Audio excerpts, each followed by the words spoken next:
ចង់ជួបណាស់ជីវ៉ាអ្នកណាចង់បែកពីស្នេហ៍ដឹងដែរឈឺចាប់ដូចគ្នាខ្ទមដួងចិត្តខ្ទង់ពាក្យមិនដឹងបកស្រាយបែបណាឲ្យស្ងួនទុកចិត្តការពិតគឺបងត្រូវបែកពីអូនគេជំទាស់មិនឲ្យជួបគ្នាមីមេបងស្រឡាញ់អូនខ្លាំងណាស់តែបងជុំនេះមិនបា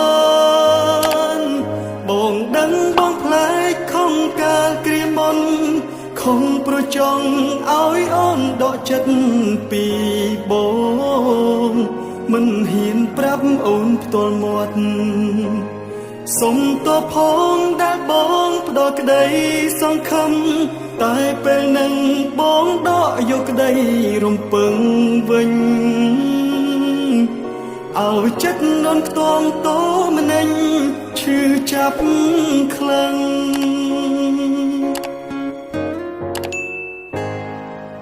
បងគិតខុសបងល្ងងអូនធ្លាប់សំបងបែកគ្នាព្រោះអូនដឹងមុនតែបងមិនព្រមទុករហូតរឿងធំរឿងបងជួបមុំមិនបានកល្យានក្រមចិត្តការពិតមិនអាចបងវៀងបានឡើយគេជំទាស់មិនឲ្យជួបគ្នាមីមេបងស្រឡាញ់អូនខ្លាំងណាស់តែបងជុំនេះមិនបា